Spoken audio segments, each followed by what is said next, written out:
What's up, everybody? Welcome back to your favorite podcast that nobody watches. This is Bev Boys, your one-stop shop for all of your energy drink reviews. I'm Brian. I'm Christian. And we are, of course, the Bev Boys. Got a little bit one. We're coming back. Had some downtime. But we got a nice little treat today. I don't know if Christian's got anything queued up for us, but I definitely have one queued up. And that is the delicious, slightly nutritious Citrus Zest Rainstorm. It's a nice rainstorm across your skin. Just feel the rush. You even see like the little the sweat on the can a little bit. It's there for you. My fingers are wet. My fingers are wet right here. You see that? A little moist. This man's talking rainstorm across the skin like he's just gonna pour it on his body. Dude, I'm moist right now. It's amazing, but I'm moist. I'm moist in the skin, but I'm happy as a bird. I see the boy. We're recording. We're vibing. I have a Rogue in my lip right now. I switched up from Zins to Rogue, something different. They were cheaper. I got a Citrus Zest Rainstorm. What do you got for us? Do you got anything? Nothing caffeinated, but I got some there's the I know at Costco there's like, what is it, the Members Mark brand? It's like that's like the Costco brand, but I got some Members Selection, but you haven't heard of that before, or maybe you have. Just some off-brand sparkling water here, off-brand Dominican sparkling water, a little pineapple because I'm also feeling tropical. Let's get a little quick quick sip on that. I'm vibing with it. Yeah, gargle it. Yeah, it's not bad. It's not bad. It's like not bad. You know, it's like obviously like it's a knockoff of like those ice, like sparkling ice waters, just a lot cheaper. Yeah. Saw them at the store, saw them at the Dominican Costco, and was like, you know what? Why not? So pineapple flavor, very fitting, not bad. I love it. That's about as like tropical country as you get. Exactly. I'm gonna pop that top. I'm gonna go one hand. Ooh. That's some skill. Ooh. I think this might be about as close as you get with a white Monster with the rain flavor. But it smells just like a white Monster. Is that a grapefruit on the front of the can? It's like a grapefruit and like a tangerine. Okay. So obviously we love to talk about the facts, the can, everything like that. Don't like the silver top. Reign has started doing silver top cans now. They've gone away with the black, and not a fan of that. Yeah. The Reign Storm kind of looks sick though. I do like it. It's a little bit different. Yeah. Definitely on like it's trying to, like, I don't want to say it's like copying Celsius, but it's definitely like it's the skinny can. It's the like health conscious, not as extreme can type of deal. Yes, healthy energy drinks. Yeah, that kind of thing. Like that accelerates metabolism, immunity support, increased energy. So basically, it has B vitamins and caffeine and guarana, just like every other one. Improves focus, plant-based energy. We'll go into that in a second. It's vegan, of course, so no meat. Hair and skin health. I'm assuming it's got some biotin or something in there, and then it's kosher as well. 10 calories, 5 grams of carbohydrates. Don't know how that adds up if carbs are 4 grams 4 calories per gram. 0 protein, 2 grams of erythritol, which I'm assuming they're going to say is like a net carb type of deal. And then 280 milligrams of sodium. I'm okay with that. I like the sodium in there. Vitamin A, niacin, vitamin C, vitamin B8, vitamin B12, vitamin B6, biotin, which is probably why it has the hair health. Pantothenic acid, same thing. 50% of your daily intake of zinc and 100% of the chromium. So, but their plant-based energy blend is natural caffeine from green tea extract. Oh, natural caffeine and green tea extract. Sorry, I didn't see the comma. Ginseng, guarana, and gyasa. And then an immunity and vitality blend, biotin, chromium, vitamin A, vitamin C, vitamin zinc, pantothenic acid, B6, B12, that kind of dig. 200 milligrams of caffeine per can, and of course, consume responsibly. Don't annihilate 14 of these. Or I'm dude, telling you, man, it smells just like a white monster, but just with more caffeine. well, why don't you quit teasing and just take a sip?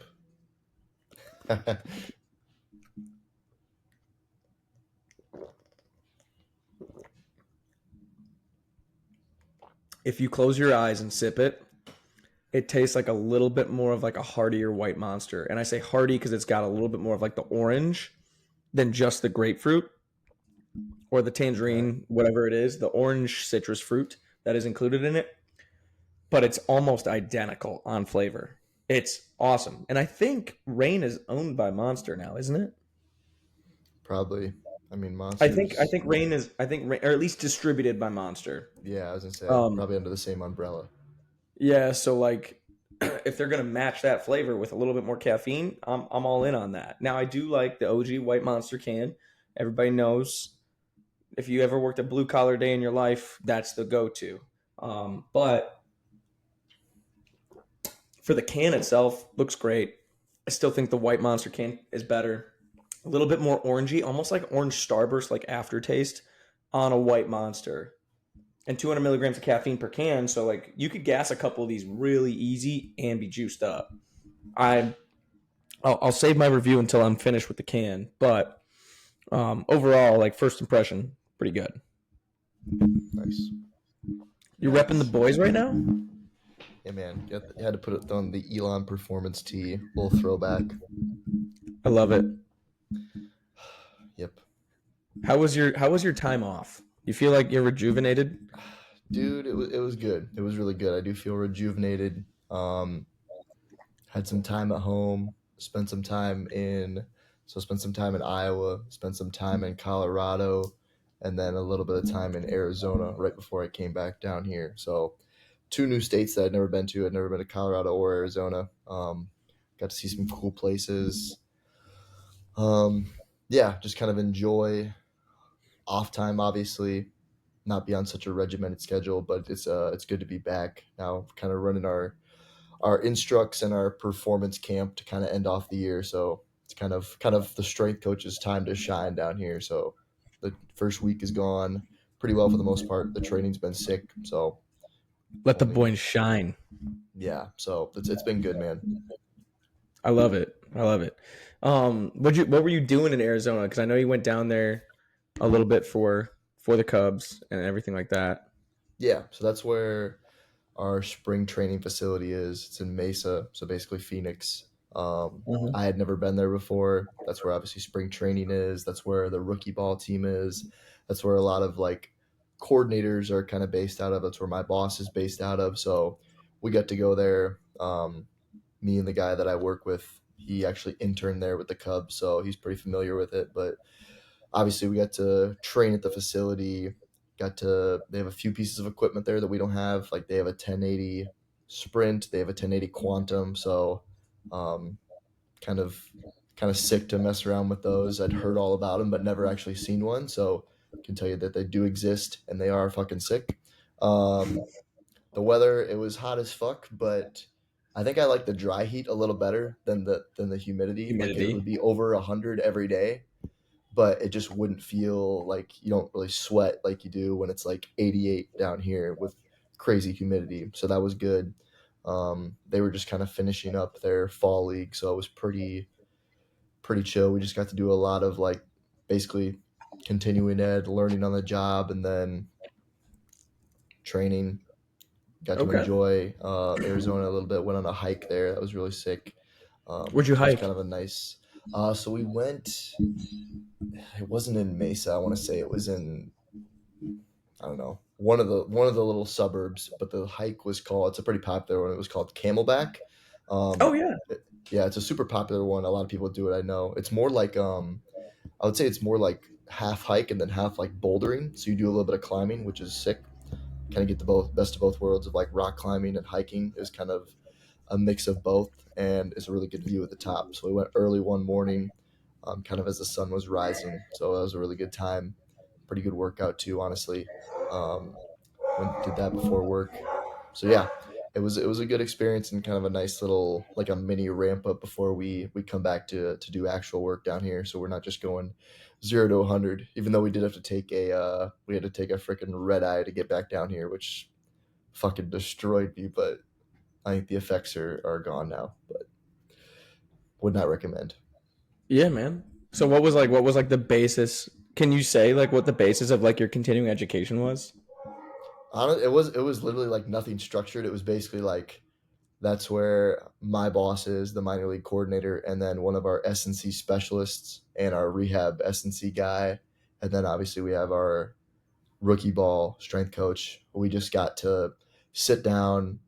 It was kind of like it reminded me of Elon. Like we'd get on a topic and just like go on down a rabbit hole of what we thought about this and that, which is honestly my kind of favorite type of continuing ed because it's just kind of spontaneous, whatever comes to your mind. I think it is good sometimes to like have a little bit of direction, but it was just asking questions and then from there asking more questions.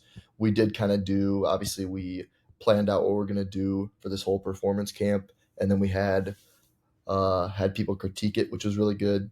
It's cool to see different people's like just thought processes on programming in general and the way they look at long-term plans, and then based on where we're at in the year, the type of athlete that we're dealing with.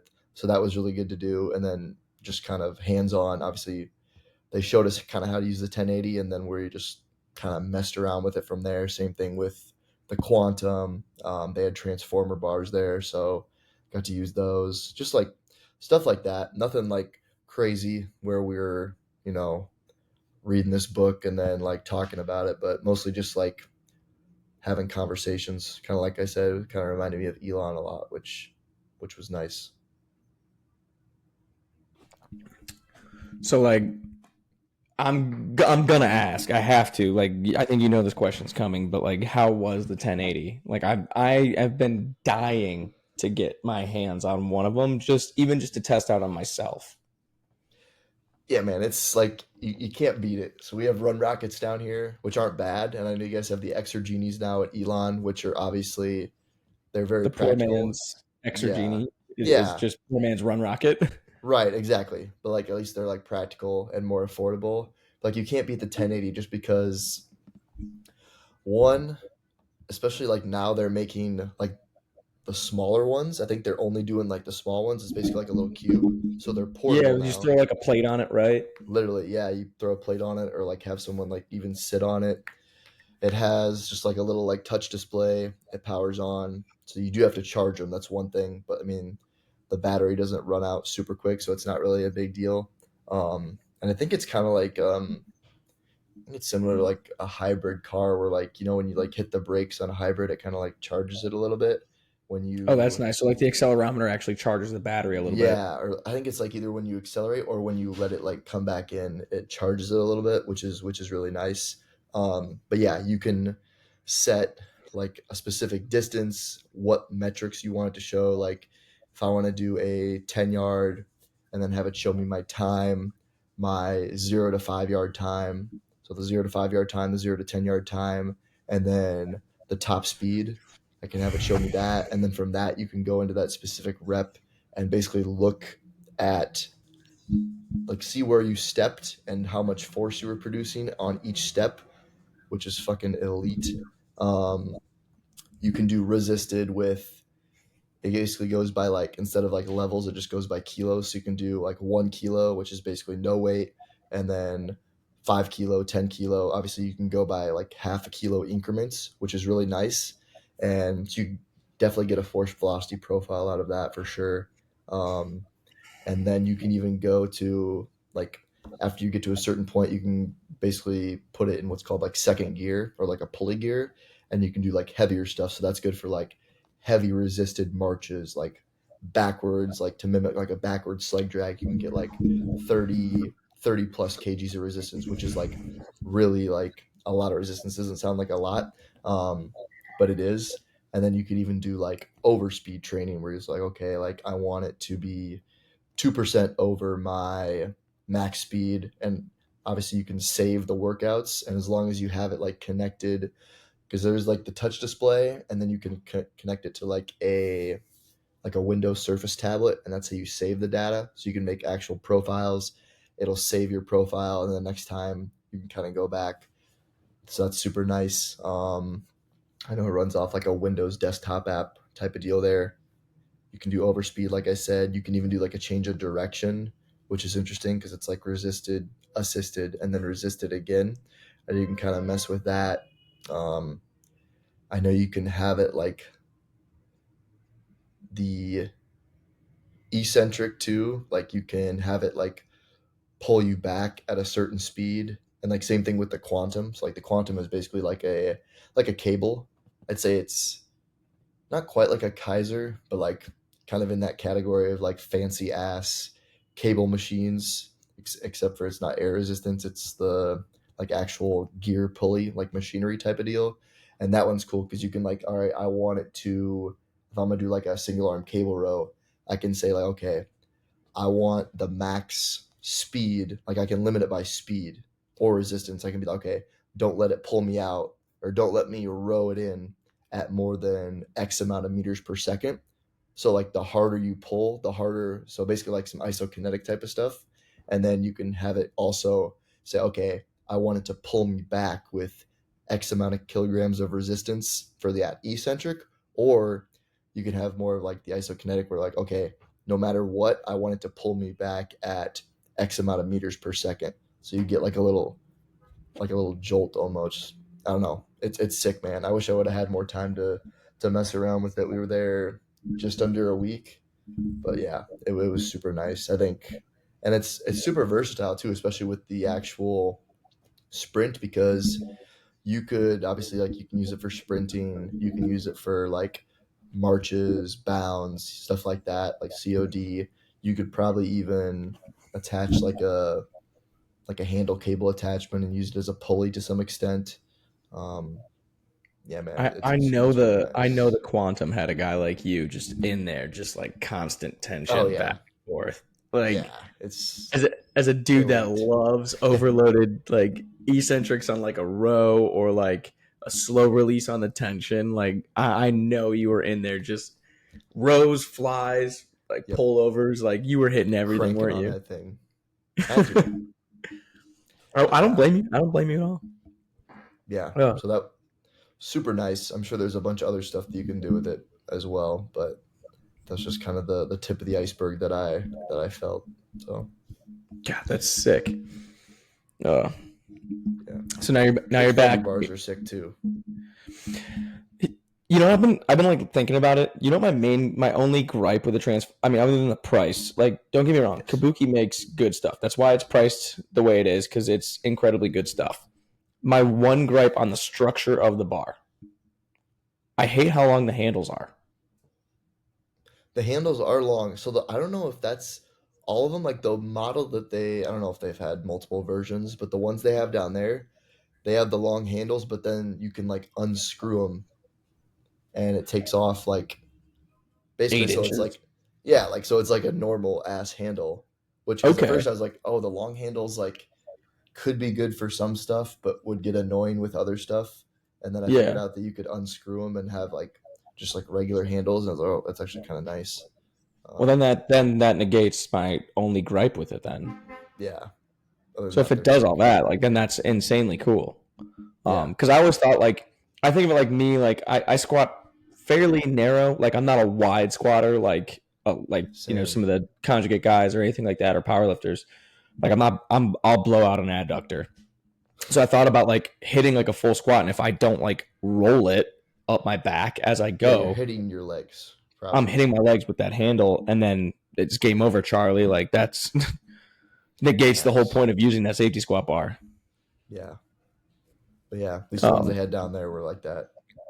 That's sick though. I do like that. I've been messing around with the 1080 a little bit more, or not the 1080, sorry, the Exergenies a little bit more. Really like them. So I mean, we talked about this a little bit, but like it's finalized. Like I am a sprints coach and long and triple jump coach now. So I've been messing with the Exergenie on a resisted block start, to get Mm. like a little bit more of like the pist. It's like one deviation away from like truly doing like event work. in like the convergence model. And I know out there right now, there's some people who don't believe in convergence model.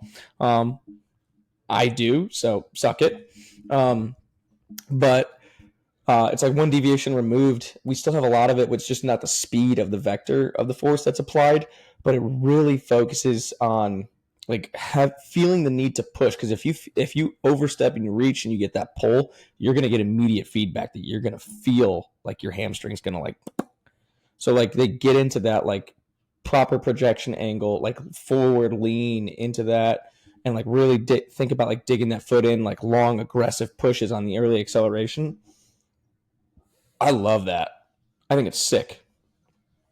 And that's one thing I really started to play with. I've done a little bit like really low resistance, so it's like it doesn't do kilos, so it goes in pounds, but like even in just like the ounces, up to like 12 ounces or even like max probably like 2 pounds, like just some resisted bounds. Like really thinking about like having to get that foot back underneath you versus like overreaching on say like a triple jump or something and having that like pull. Like people think of external resistance as literally just like slowing down limb speed and trying essentially to just resist something to get some kind of external like strength metric on like a sprint-esque movement or even like a jump in some sort. But like external constraints like a 1080, a run rocket, an extra genie, whatever it is, even a sled or even a band, like you start like the body self organizes in the most proper way to accelerate out and like that like and then just slowly lightening up the resistance as you go over time. You still have that ingrained movement pattern, which helps a ton. And now looking back, I'm like, man, I should have started with that on some of those things, with some of the girls that we're working with, just because like everybody and everything is always going to have some kind of technical error. And they're really like I'm pretty lucky to like the fact of like the athletes that I work with of like they want to get better. But I think it just like if I started with it instead of doing like a little bit of an intro period and then like working my way into it, we almost would have like had to spend a little bit less time teaching and just letting that ingrain that pattern over and over. Um, it's just a little bit much to set up. That's the only thing about like the Exergenie and like the rope of like make sure it doesn't get tangled, have like multiple lanes open so that way it can kind of like hit those loops can kind of go through back and forth. Um, and the sleds just like once you get momentum going, like it just like it eases up on it. Like you still don't have that same constant like almost like isokinetic like tension. Right. But yeah, man, I've never felt so stupid when I until I was like, hey, you have like 4 weeks to learn triple jump like a master guy. Yeah. That's crazy. Super fun though. It is a really it. I'm having a lot more fun with it than I thought I was going to. Like at first, I was like, this is going to be a lot that I have to like figure out. But like once you get into like the point of like I have to learn, then it's like now I get to dig in and I have a reason to dig in. So you really start to, and it all makes more sense now. This is kind of a hot take, but like I think a lot of people like try to overcomplicate it to, I guess, justify like some things. But it's like what makes the most sense. And it's the same thing as sprinting. It's not like it's obviously not the same thing, but it's the same thing as sprinting and like long jump. Like, can we move in an efficient movement pattern? Do we project in the right vector? Do we have the right shin angle? Do we apply force in the right direction? Do we cast out and break ourselves, or do we put the foot back underneath our hip and be able to clean up the next phase and cycle and go on from there? If you can understand, like, obviously we know, like, I'm on the spectrum, but uh, like when you can start to see like shapes take place and realize like it's literally just it's vectors, angles, shapes, and force. It's all the same. It's just applied a little bit differently in different coordination patterns. I did have one question for you because I have found this over like the past month and a half now, like with practice warm ups. Are you guys doing practice warm ups? Yeah. So that's usually one of the first things we'll start the day with is like a performance Okay. prep, and then kind of at varying times. We have a lot of different groups going on right now because half the kids are basically in that performance camp doing minimal skill work and mostly emphasizing on their performance camp, like weight room field work with us, whereas the other Hmm. half is going to play games for like 4 weeks, kind of like basically like a fall ball. So Okay. there's this, we're kind of treating that more similar to like in season. But yeah, Okay. we do practice warm ups. How varied is your practice warm up, especially like the younger guys? I would say that's one thing we're really trying to focus on now is varying it more because I think they did get a little stale towards the end of the season, and obviously like we don't play as many games as like an affiliate would, but like for those kids, it's a lot of games. They play Hmm. 5 games a week, sometimes six if one got canceled from the week before. And I think that was one of the mistakes we made was not varying it up enough with the warm ups. Like obviously it would be, and then we wouldn't get as much effort. While maybe on paper, what we did was like a good performance prep and was definitely good enough to get them ready for practice game, whatever. They just weren't giving as much effort and intent, so it wasn't a good as good of a warm up. So I think one thing we've really been trying to do is incorporate more basically games, like small sided games and stuff like that. I know some people are more of a fan of incorporating that later into the off season, but I think with I've kind of changed not changed my mind on it. I just feel like one of the guys on our staff is really into like gamifying everything, especially with like warm ups.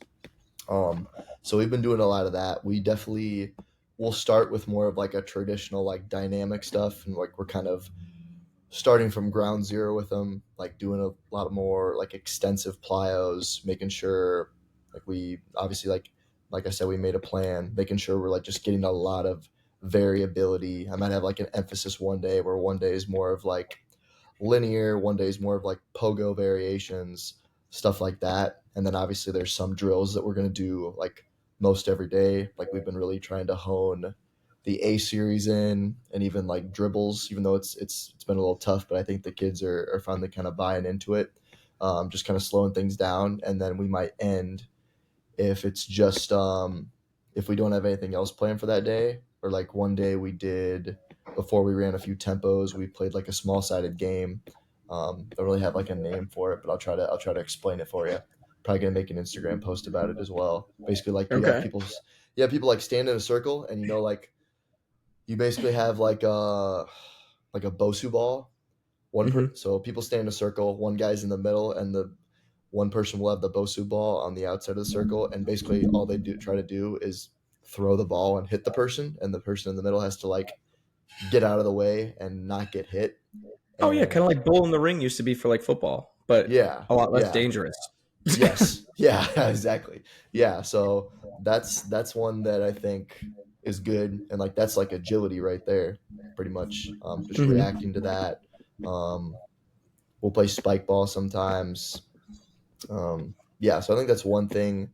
I do think we kind of missed the ball on that a little bit towards the end of the season, just kind of getting stale with stuff. But that's something I'm trying to at least emphasize with the warm ups because, like, we kind of one thing obviously with like Elon, even before I went to Elon, like you do the warm up like every day, so it's going to be 10 to 15 minutes before every single training session. So instead of just looking at it like, oh, it's another warm up, just do some stretches, a little bit of get the heart rate up and get out. Kind of almost use that as another piece of training. So like Hmm. obviously you might like warm up for do like a sprint session, but why not do like extensive jumps, or even you could even do your intensive jumps if you really wanted to get those out of the way. That way you're saving time in the weight room and it's still getting guys prepped. And then same thing with like we're not doing we're doing a little bit of like structured change of direction, but like why not throw a little bit of agility in, especially for like baseball players, not as big in baseball. They're reacting to the ball, but like they're really not reacting to another person. So really a contact sport like that, it's good for them to get some of that in. And just because it's fun. I mean, obviously these kids are like 17, 18, 19. And we do ask a lot of them as professional athletes, obviously. So I think we kind of forget, and it gets overlooked just because they're pros, like, oh, we need to be super serious. But everyone likes to have fun. So long-winded You can get a answer to lot your of simple question, but yeah, like you actually kind of touched on what I was going to allude to was like the extensive plyometrics and like shout out Gabe Mason and Kel Smith. Kel, obviously, but for anyone that's watching, Kel Smith is our current baseball and men's women's tennis sports performance coach here at Elon. And Gabe Mason used to be our associate director. He's now the director at Shepherd University. Gabe was always very, very exploratory in his movements. And obviously one thing that we always talk about is like constant feedback. Like you want to know what you're not great at and what you're not good at. Or what you can improve on just in general, and like take that feedback objectively as like a staff, as an individual, as a person. Of like, it's not about you. It's like this is a weakness that you can do better. And one day, like Cal and I were talking this summer, and he said, like the one big difference between you and Gabe, because you guys like kind of like agree on a lot of things, like was essentially I was a little bit more like structured in some of the things that I was doing, and Gabe was a little bit more exploratory, particularly in preps, in sports performance preps or weight room preps, sprint session preps, whatever it might be. Whereas it was like, hey, this is what it should look like. That's what should kind of be done. And I think I took that to heart. And like now, like even our practice prep, like I have a menu of stuff of like, hey, torso activation, limb activation, some heat ups, extensive plyos, sprint mechanics, so A series, dribble series, acceleration partner pushes, stuff like that. And then I kind of get into some things of like just some exploratory plyometrics or crawls, just to do it, right? Because I don't want them to be great at it at first. Like that's the best thing for it is like it helps them kind of fail and learn. And as they get better at doing some of those things and have variation, so it changes, so it's not the same thing and stale every day. Number one, it keeps them engaged because they're always kind of like looking for what's next. And number two, there's so much meat left on the bone. I think, like in a prep, you really really want like obviously to prepare for whatever training you're going to do. Don't get me wrong; that's got to happen. That's a non-negotiable. But I think a lot of people leave so much meat on the bone. Now looking back, myself included, like from years past, of motor control and motor learning development, like really like getting that coordination aspect into it. So like I've started looking at different ways to do some of like the same plyometrics, just changing up how we're approaching them, stuff like that.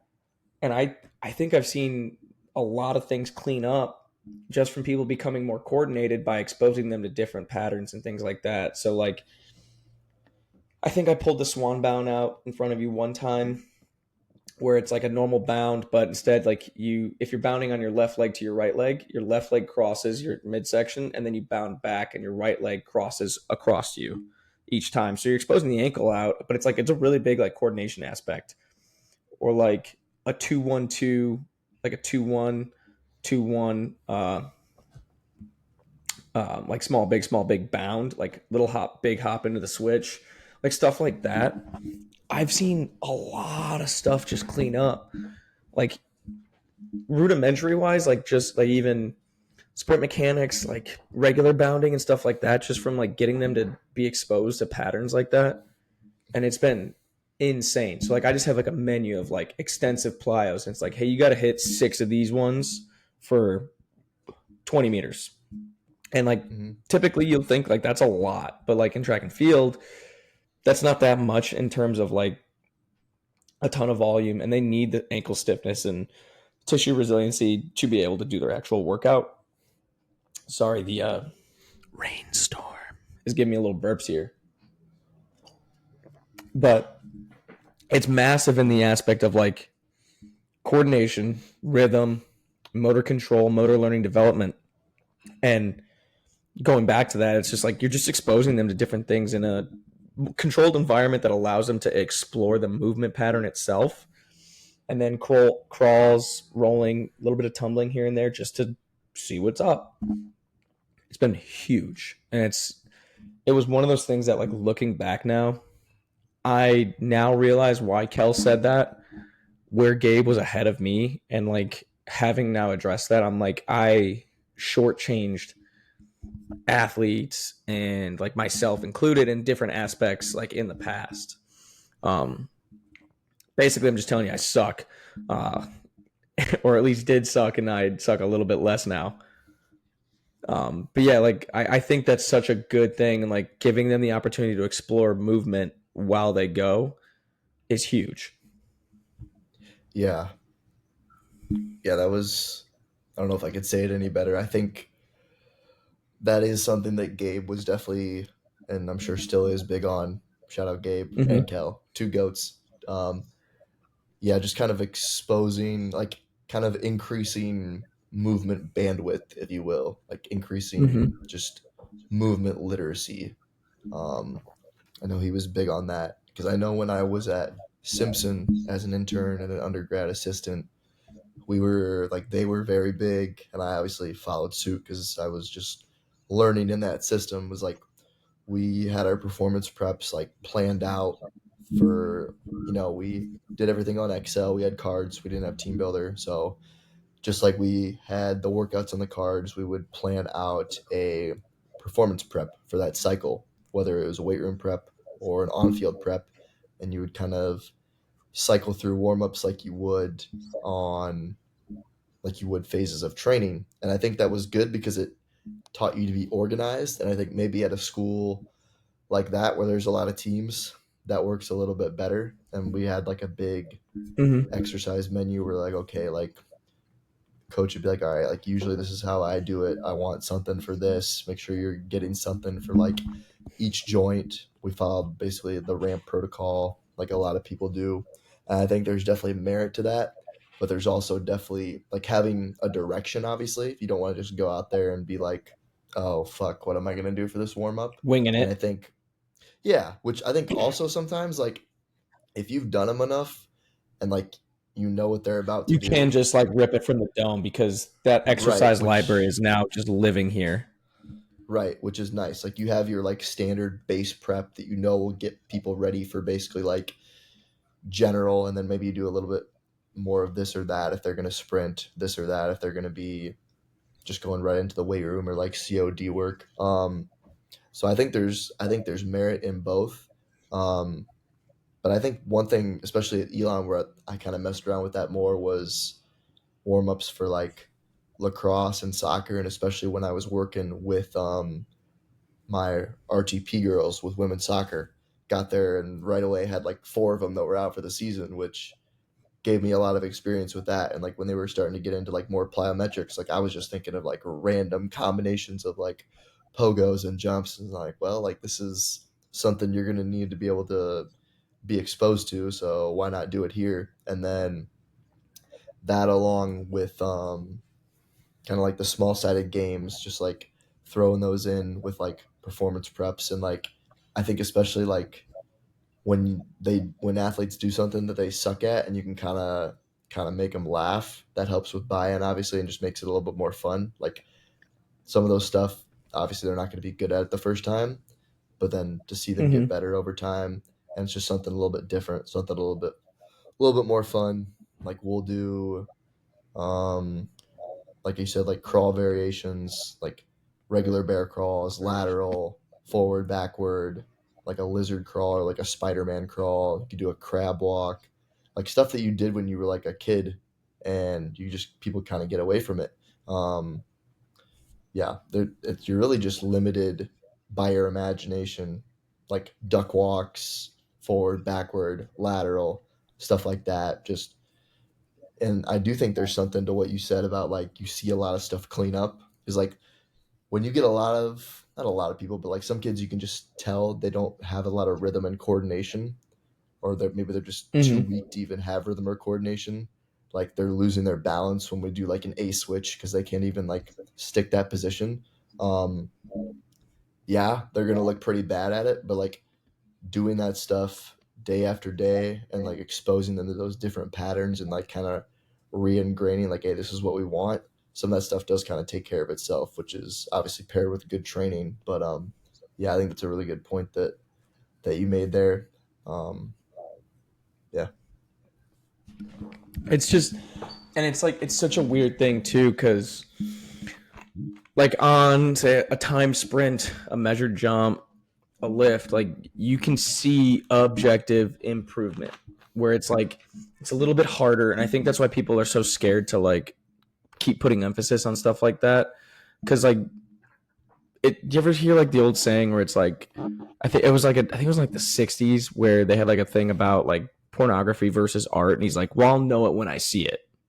And that was like one of like the court cases for it. That's like what it is with like movement literacy or like coordination. It's like you'll know it when you see it. Like it's hard to like clearly define versus one thing or another depending on what you're doing. But it's like you can just see when an athlete has more coordination, more rhythm, or even just the stability aspect of they can hit that, bounce out of it, and look smooth and fluid through that. But the more fluid that it looks, it's obviously the more coordinated that they probably are. And I think people are a little bit nervous because they're always in the aspect of like, I want objective feedback and objective improvement so I can show that I'm providing value, where it's like, you can do that and this too. Like there's time in the session and in the day and in the week in order to do both. Like it doesn't have to be one or the other. It doesn't have to be so like black and white. Like you can kind of live in that gray area, and one of those will probably improve the other and vice versa. Like it's okay to have that and be able to do that. Right. Yeah, like you don't want to be or like I don't want to be the person that's like either no plan and just everything goes like just fly by the seat of my pants, but I also don't want to be the person that's like strict plan. I never change anything. I don't like I write the plan and I stick to the plan no matter what, come hell or high water.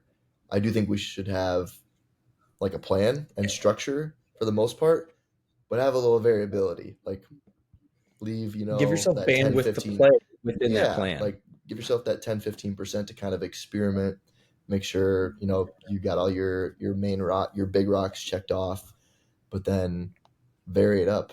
And I think like that goes for weight room too. Like talk about more foundational athletes, like exposing them to a wide variety of movements. Like I know we're both kind of a big fan of the 1x20 program. Obviously Gabe was too. Like just ingraining those movement patterns and exposing an athlete to a bunch of different exercises and having them do them often and for a lot of reps to kind of ingrain those movement patterns, and just being not afraid to kind of explore different movements. I think obviously people are going to have preferences with like what they think main movements or accessory movements are better for their athletes, but I think especially like early on it's not necessarily bad to, okay, I'm going to try to teach you all this stuff. You're probably not going to be good at all of it, only, and there's probably a few that are probably going to be better for you long term. But I think teaching more movements is probably going to help Benefit you in the long run. overall. Yeah, like it's gonna help benefit you overall in the long run versus just like, okay, you're gonna always do back squat or you're always gonna do front squat and you're never gonna touch the other one. Stuff like that. Yeah, Like you can vary it up a little bit, like never having a bar on your back or always having a bar on your back. Like it doesn't have to be black and white, like you said. exactly. Like we're in like, so for us right now, I have our, we pair our lift days with our sprint days. It's a little different with the jumpers because they jump on a Thursday. They have a little bit more of a recovery going in a 3-day weekend, essentially on like Friday, Saturday, Sunday, but we lift on Friday, which is also our speed endurance day for the sprinters on the track. And like one of the things that I'm trying to do, and it can obviously be a little bit of like a struggle depending on what the actual weight room schedule looks like, because we also have like our cross country team in there at the same time, and looking through it. But it's like my day one obviously is like my force kind of dominant day, a little bit more like quote unquote like max effort, where a lot more forceful. Definitely want to see some more weight being pushed. It's a big start to the week. It's the furthest away from like that big session, or like if you were looking at it in season, it's the furthest away from like the meet. Day two is like a dynamic effort, hinge patterns, velocity dominant movements, hip emphasis versus and hamstring emphasis, towards like the origin instead of away from the insertion at that knee.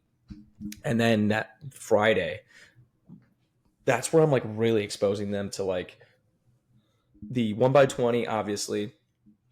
That's a mainstay, man. That's gonna stay there. I love that. We can train through the fog. We expose you to multiple different patterns. We cycle in and cycle out. But my my B block essentially, after I get through like my explosives and like some ankle isos just to create stiffness, I've stole it from Coach DeMarco with the EMOM, and I know he stole it from somewhere as well. But like, hey, you got 6 minutes. You got 6 sets of two on a dynamic effort kind of squat, like we've used a front squat, we've used an SSB. We're gonna move through that pattern, and you're gonna be explosive, controlling on the way down, explode on the way up. Partner moves in. Once that next minute rolls over, and my plan is to change that from an SSB squat to an SSB split squat, and then an SSB RFE, and then a banded RFE for like that advanced card, and then just probably like keep cycling back and forth with like a just a regular SSB squat, split squat, maybe an RFE for like the foundations. Because I just don't think they need the bands yet. It's just something like that's a small niche change that I can just choose for the advanced cards, but movement pattern difference, variance, like, and I get like the other thing is too is like don't change something to change something, but you can also play with it and say, I want to expose you to a different pattern, even though you're working the same musculature. It's still essentially the same pattern because it's some way you're bending your knee and extending it, but just switching it up to get you comfortable in it. Because number one, it's not going away; it's going to come back again. I want to see that happen. And then number two, again, like you had mentioned, like you're almost shortchanging them if you're glued to like one movement, right? And Right. then it's like, yeah, we got really good at this one movement, but we're not a better athlete. We're just better at, say, back squatting or front squatting. That's all it Right. is. Um, and I think that's where a lot of people.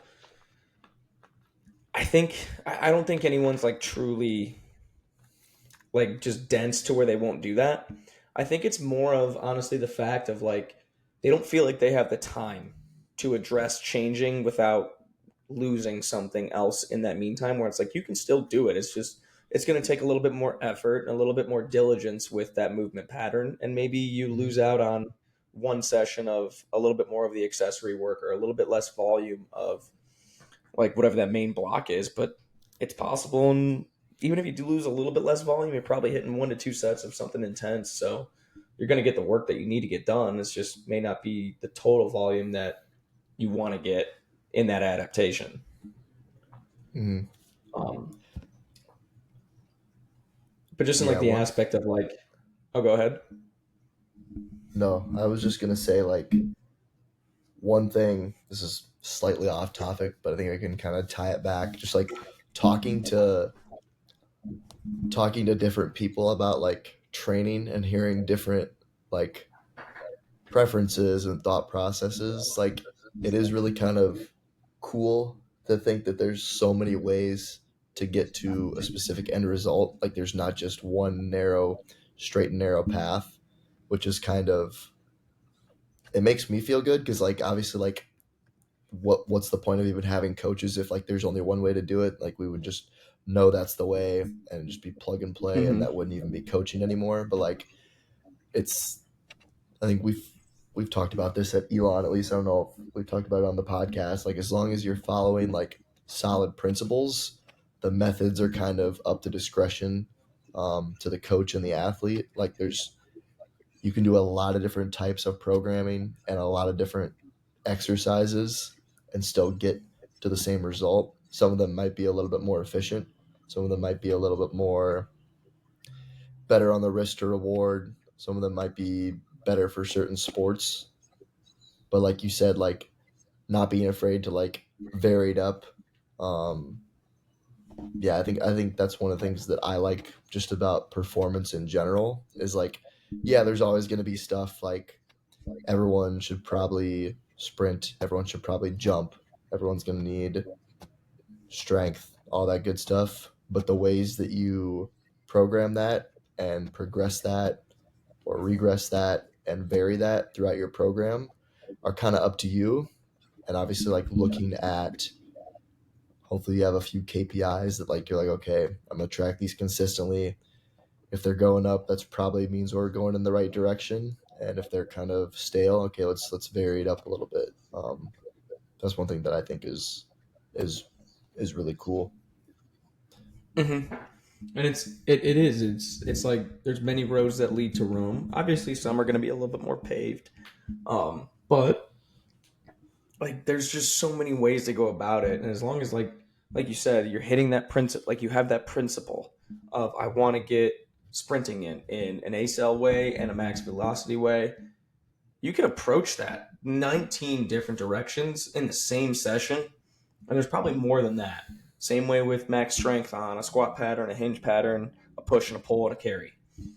There's so many different ways to do that. Same thing with jumping.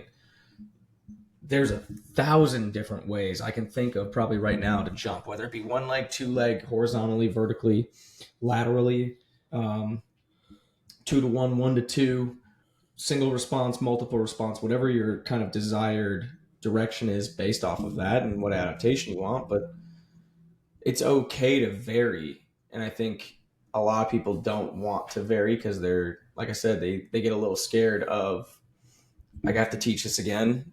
It might take some time and I have to go through this. But like one thing I've seen, especially, I like variation because I like, even when before I was a little bit less, when I was a little bit less exploratory in like movement, I guess like in preps, like I really liked variation in the lifts. Now I'm still doing the same fundamental patterns on that principle, but I'll vary it depending on like the implement you're using or anything like that, just from the aspect of if I expose you to a bunch of different things and you're still getting stronger, you're still getting faster, you're still jumping higher, your outputs are getting better, I'm not doing anything wrong. And now you're used to variation. So like if I do need to vary something, it's less intrusive to what we're doing at any point in time. Because your body is a little bit more accustomed in the aspect of like learning new things on the fly and being okay with that. I think even so from like a psychological standpoint of too, of like if the athlete is known to if they're okay with variation and change, then when that change comes, it's not a massive like mental block or roadblock or psychological stressor. It's just this is part of the program. This is the next step. We're on the next step, and they just can kind of keep rolling and they'll learn through it. And I see that even in like the times of lifts. There was a couple days this year so far when I was like, this lift probably going to take about an hour and 20 minutes. We got through it in 55. I don't know if we took all the proper rest, and that's up for discretion and everything. But I had accounted for like essentially 15 to 20 minutes of like extra speaking descriptions, coaching points and cues, and having to stop us.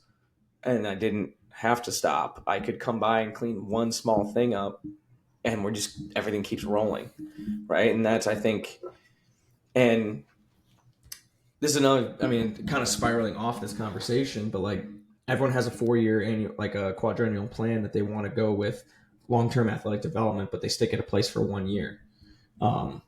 Whereas now, like this is year 3 with Elon, and some of these people I've seen since their sophomore, freshman year, and they're, juniors and seniors now, to where they're used to this. And I can see everything that I had originally in place, like start to take real shape long term.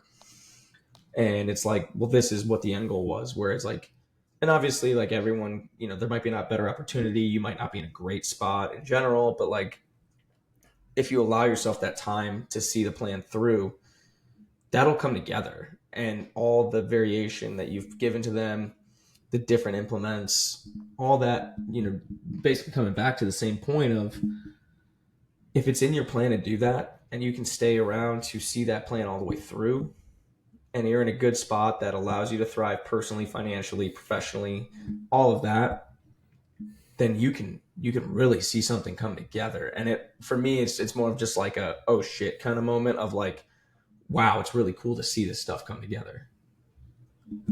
Yeah, like that's a really good point. I'm assuming this is probably going to happen for you. Like if staying with like another season with the Cubs, like you're going to get to see some of those things take shape with some of those guys who may not have been moved up or whatever, but are either still with you or down the road, seeing that as they move throughout the affiliates and things like that. Yeah, no, I think that's a really good point. I feel like I listened to a podcast that talked about that as well. Like people like to talk about LTAD, but they never stay at a job think that might longer have been. than. I think it might have been Nick with Guadango on the Mike and Brooker show. That could have been because I did listen to that. Because I remember having this conversation with Nick after that. I think, to be honest, Everyone wants to talk about LTAD, but they won't stay longer than a year at a job. It's like, and I mean, that's true for me. Like, I can't say whether or not what I think is good for long term. I don't fucking know if it works or not. I don't think you can really know if it works or not if you're at a. If I feel like 4 years is a good, like, if you see a whole class go from freshman through senior and be like, okay, like this is what I did over 4 years, then you might have a better idea. But yeah, that stuff takes time, and I think um, obviously we're in a field where it's more common to kind of say bounce job around. hop, but like yeah, like bounce around. People want to progress in their career. They want to climb the ladder. They want to make more money. They want to be at a bigger school. They want to get to a certain point where they think is going to be best for them.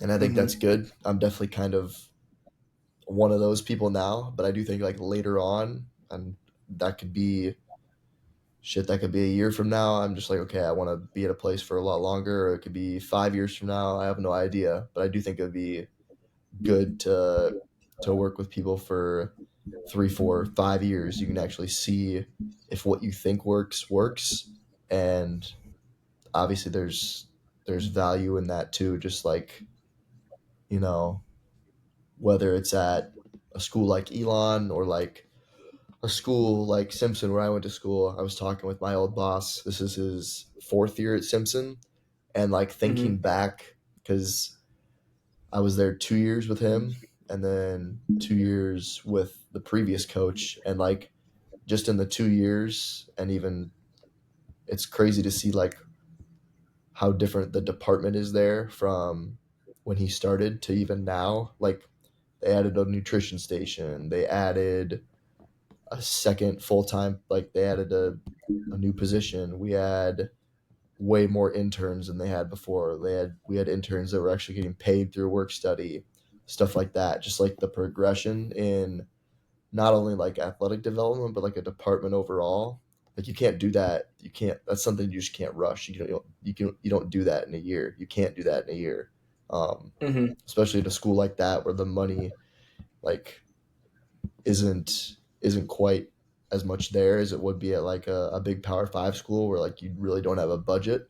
Like that's a really good point.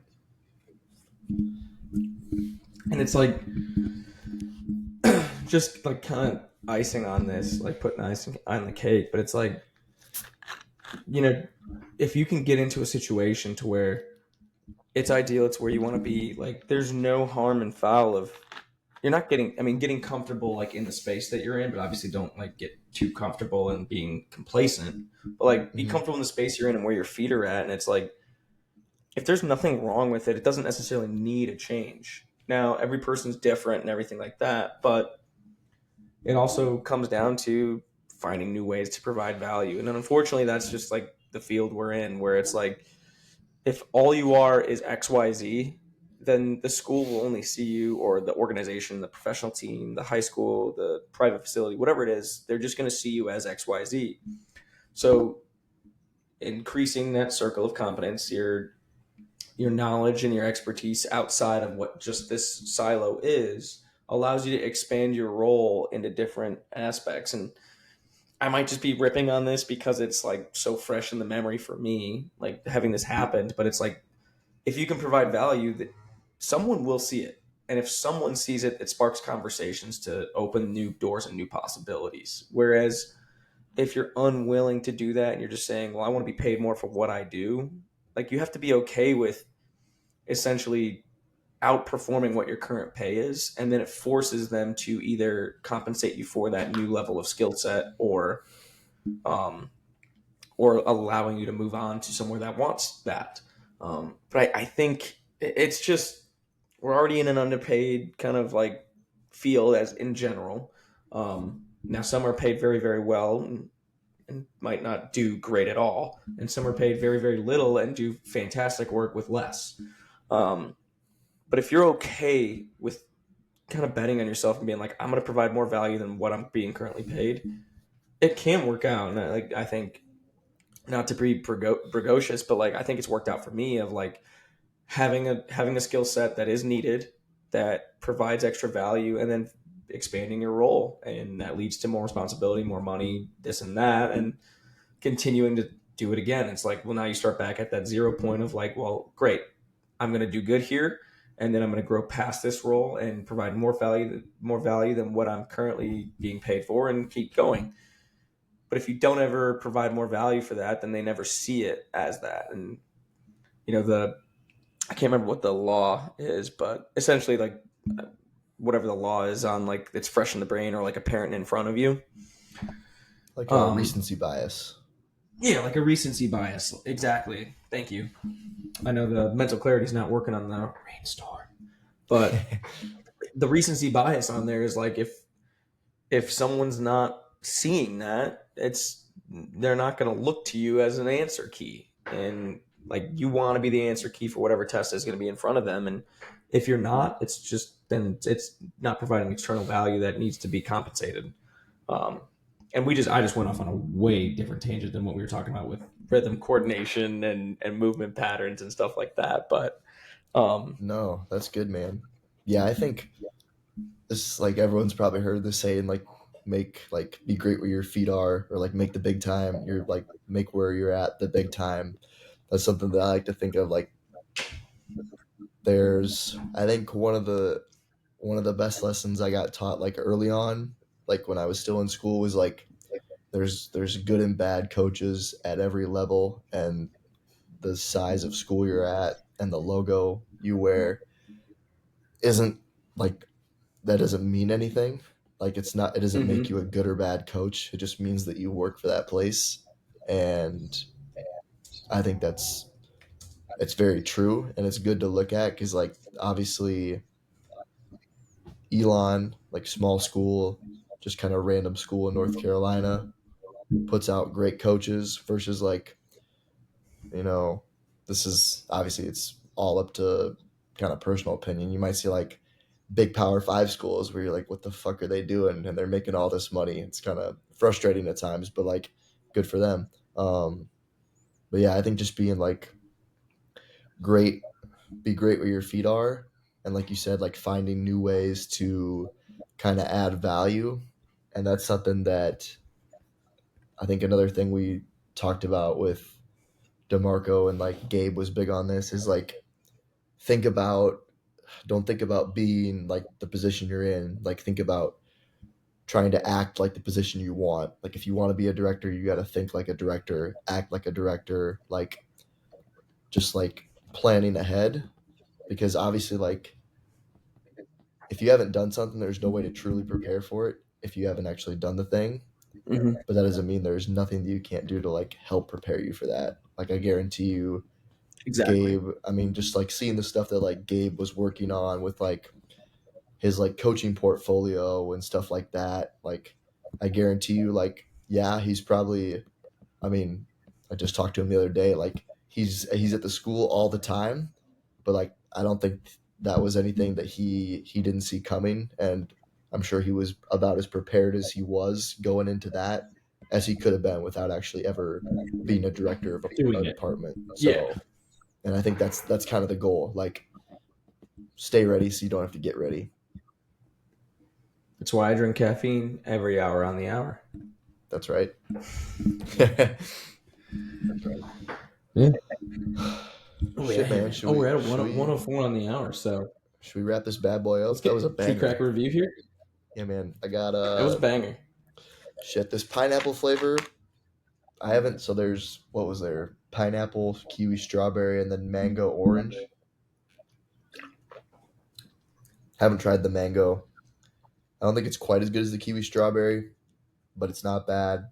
It's not. It's also not as good as the actual on brand, which is what it is. Really cheap. Mm-hmm. I don't know. I guess I'll give it like a 6.5 out of 10 for sparkling water. Nothing beats the perfect 10 of the clear American, um, the clear American black cherry, wild cherry, goated. The cherry limeade Clear American's great Cherry too. limeade, anything with cherry, or like Anything with the cherry orange is cream. awesome. Yeah, I do like the orange cream Clear American. I'm not an orange yeah, cream guy. We know this. We've talked about this on Bad Boys, but yeah, I'm not a big orange cream guy. But man, the Clear American hits. yeah, dude. I found like a rainbow. It was basically a rainbow Skittles flavor. It was called Rainbow Candy. I'd never seen it before. I tried it. It was all right. It basically just tasted like Skittle water. Um, Ooh, but I just had to try it because I was like, oh, rainbow candy. Um, but yeah, I that sounds digress. good. What about yours? Um, can looks cool. I think you can. I'm kind of being biased. Like I'm going to compare it to the Monster can because the flavor's a lot like the Monster. I think it definitely is detracted from the OG White Monster. That iconic look, you can't beat that. A little bit of texture on there. Is only like a 12-ounce can. That's kind of hit or miss. Price wise, it was like $3.29, which little pricey. Flavor unreal. It tastes like White Monster with a little bit more orange. Um, love that. Like it's awesome. Reminds me of like you know what it really reminds me of is kind of like that the ruby red like monster. It Yeah, like kind of like pinky can. That's not the strawberries and dreams. I think we did the ruby red one time on here. is it like the Ultra Rosa or something like that? Yeah, like ultra rosa or whatever it is. Yeah, Um, yeah, I think we did that. And 200 milligrams of caffeine. I'm gonna give it a solid 7.6. Very good can. I would pick this up consistently. It's not a terrible price. If this was a 16-ounce can and the can looks slightly different, at least more like the original Rain, I think it would be in the eights for sure. And the price could stay the same as long as you give me the 16-ounce. And you could even bump the price up a little bit to 349 or 369, like you see for some of the cans that float around there. You do that, and this is a solid 8.2. But right now, with the size of the can, a little bit of the look, I'm going to give it a 7.6. not bad though. Very solid. Yeah, not bad. It's definitely a daily driver. It's not going to wow anybody and make somebody be its favorite, but it's definitely a daily driver. Or if you Oh throw yeah, it on sale and do like 3 for 7 or 3 for 8 or whatever, I'm buying 3 of them. I'll rock them. right. Yeah. Oh yeah. Rain store. Yeah. If you guys like this, make sure you like and subscribe on YouTube. We are on Spotify now. Christian's been doing a lot of the legwork on that. He's better at Spotify than I am. I just do the editing of this. That's why most of our podcasts are not great when it has the video involved. I'm Don't worry trying. about I'm that. learning. But follow us on Instagram as well at bevboys.tv. There is some more short form content. We're throwing up some new posts and things like that. I am at B Szutkowski, BSZUTKOWSKI. I know it's a long Polak name. That's what I am. I'm a Polish at heart, Polish by name. We have French_fit40 for me.